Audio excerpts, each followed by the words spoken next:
Hello everybody. Tonight I'm going to be recording a little bit of a different video, more of a discussion video, introducing a little bit about the type of games that I enjoy. I actually was hoping to record a video tonight about my top 5 tabletop board gaming experiences that I enjoy, but I thought it might be useful to begin with the video talking about what type of experiences do I enjoy. Uh, Give a bit of criteria that I look for in a tabletop gaming experience. Then when I'm talking about why I do or don't enjoy future games, there will be some frame for what I look for, which I think, in my opinion, is pretty specific. um, so to give a bit of an intro, I came from a background of tabletop role-playing games. Started with, the original box set D&D. I read a lot of fantasy as a kid. It branched out to other tabletop gaming. Always sort of had my favorite genre is fantasy, dark fantasy. Um, but then even when I went into video games, I really always enjoyed fantasy RPG stories. It's just kind of my area. I always enjoyed more narrative, role-playing heavy experiences. So when I discovered tabletop gaming, it wasn't through strategy games. It was through originally games like Gloomhaven, adventure games, things like that.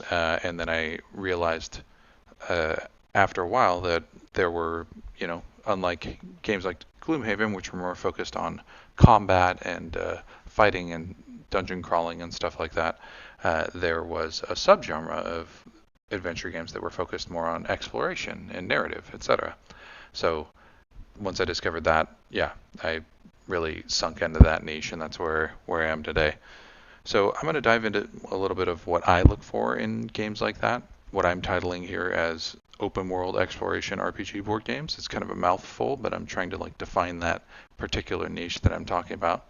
And in you can see surrounding the iPad here are some components for what will be the games in my next video that if you happen to recognize any, they're little Easter eggs. Feel free to uh, comment below if you do recognize any. I tried to avoid big spoilers of miniatures or anything like that.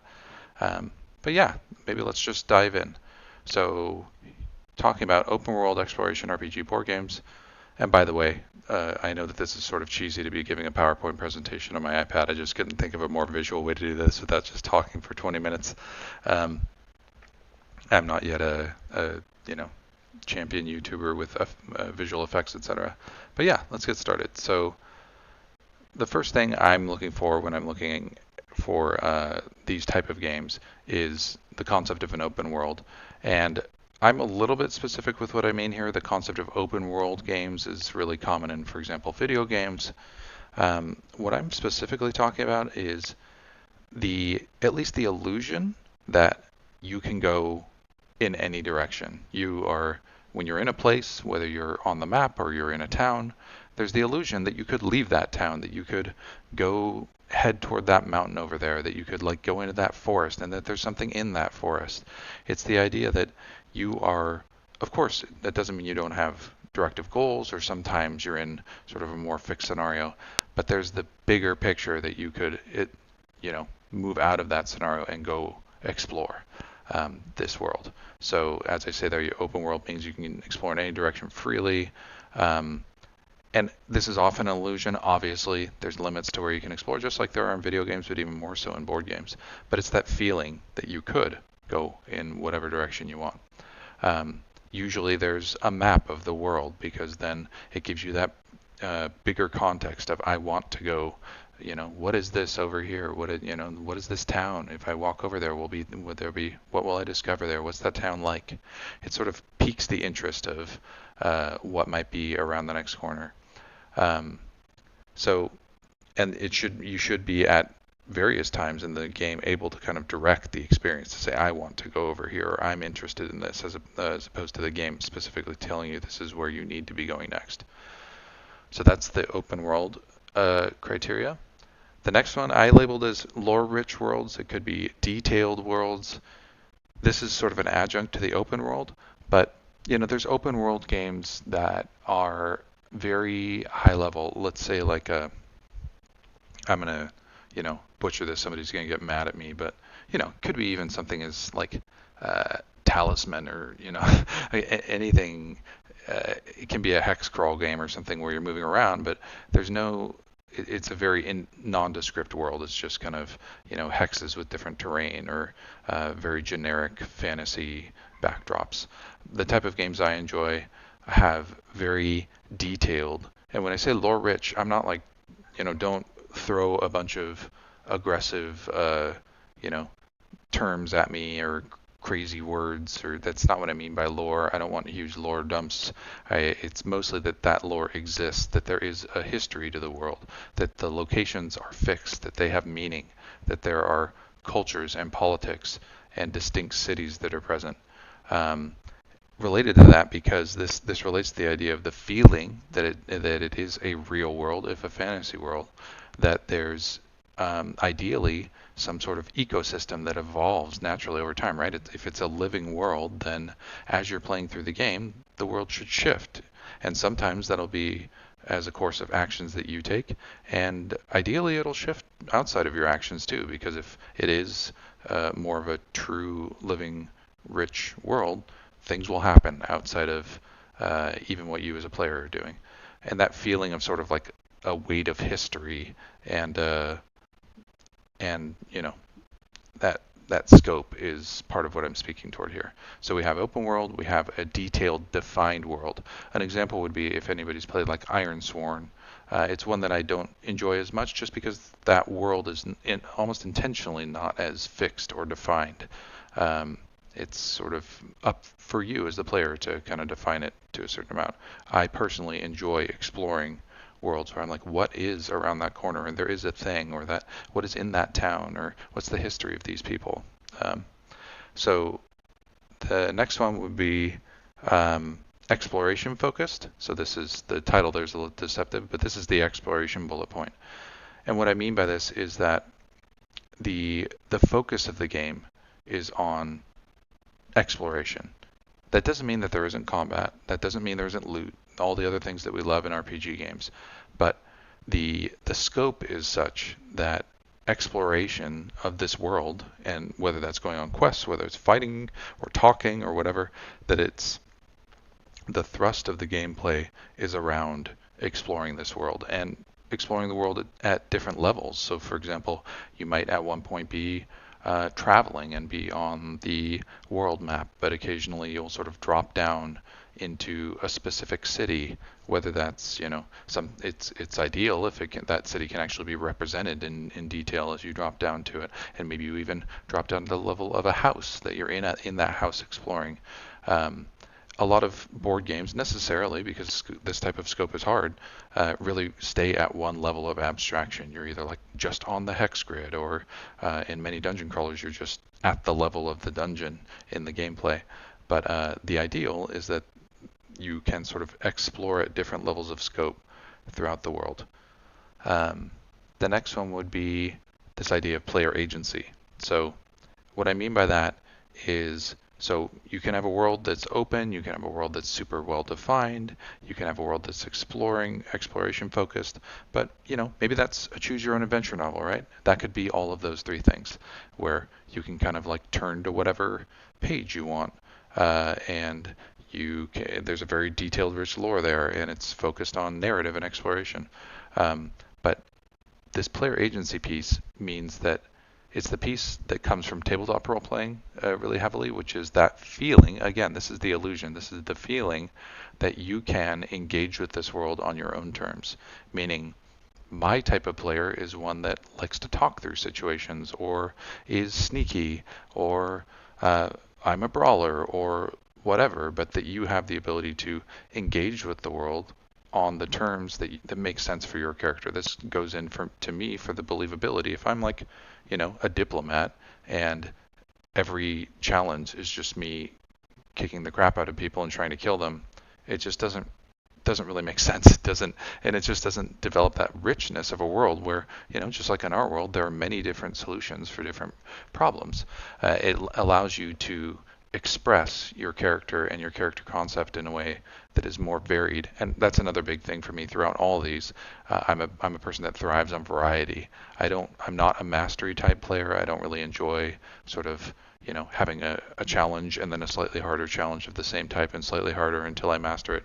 Um, I'm in it for the exploration, the narrative, and so for me, that variety is key. And having a variety of ways to express myself and player agency is key here. Another piece that relates to this is that idea of the world responding to you, right? Like it's one thing to say like, okay, sure, you can steal something, but there's no impact on the world.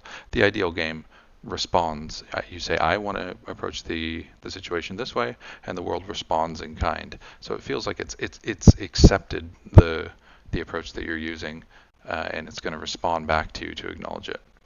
Um, and by the way, I'm sure many of you are listening that aren't like me and are incredibly obsessed with these type of games are like, okay, great, this is sounding like a pretty extreme list. Well, it's my goal to show you through the content that I have on this channel and potentially some of the games I'm going to talk about in my next video that a lot of this is actually really possible in a tabletop role-playing game.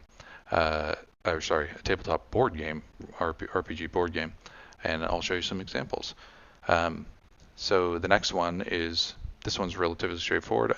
Through none of the stuff that I said is this implication that the focus is on the narrative. Again, you could have a detailed world, open world exploration focus where you kind of are rolling random events and like you lose 3 hit points if you go this way. And a good example would be um, uh, the Kill Forth games, which again, I'm not. A lot of people love them. They're not my favorite because for me, they don't have this, which is a focus on generating a rich narrative. And when I say the word narrative, people probably think, oh, you're talking about, you know, pages and pages of text. I don't want that. I don't want to sit there and like read a book, or maybe you do. But that's only one form of what I mean here by narrative. What I mean is that the while you're exploring, while you're doing all the open world stuff, etc., the gameplay is generating stories. It and that those stories can be represented in all sorts of different ways. So like for example, the most typical is that you'll be like turn to page or entry 396 and read what happens here. That's the most obvious type of narrative, and maybe you have some choice there.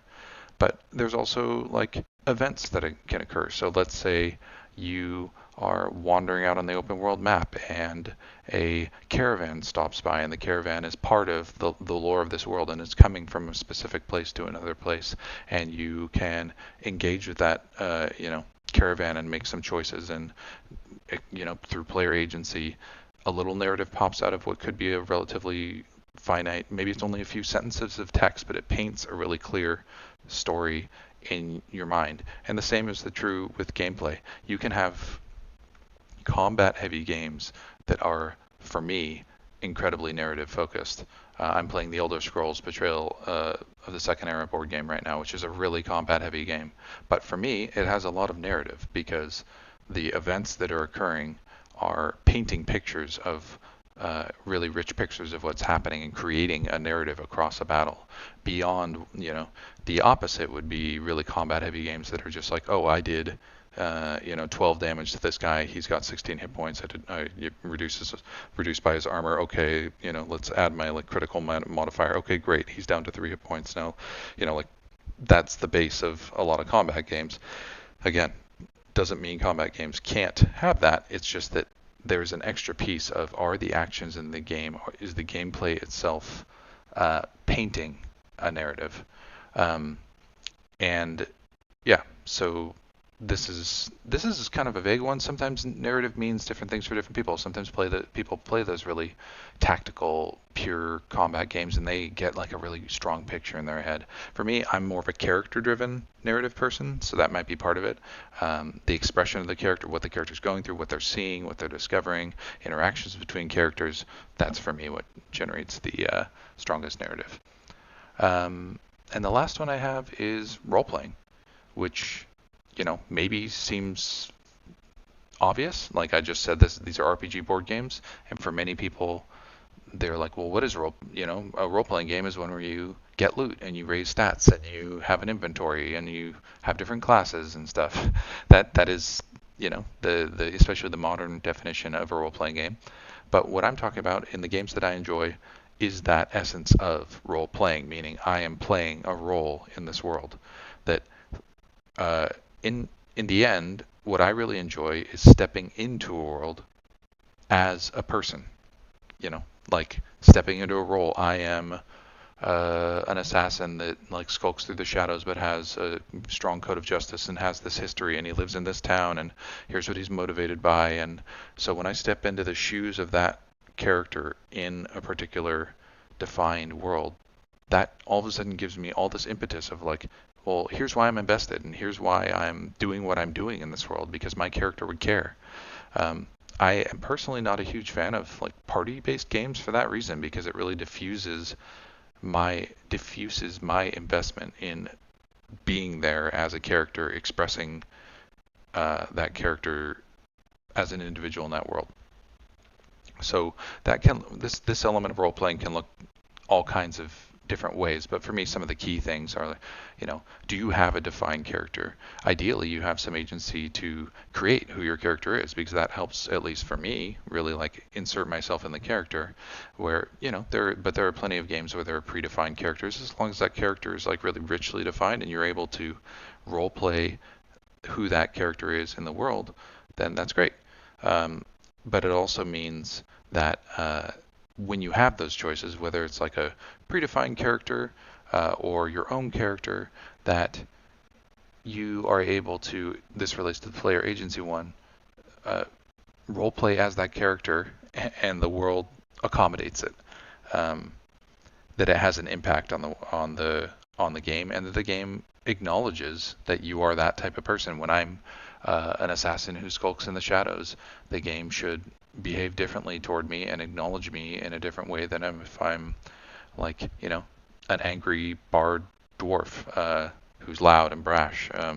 Those type of roles should have some impact on the story, or make you feel like, again, this is for me, all of this stuff is, everybody talks about immersion. Everybody talks about, sinking into the world of a game. These are the things for me that do that get me immersed, that get me invested in the world, etc.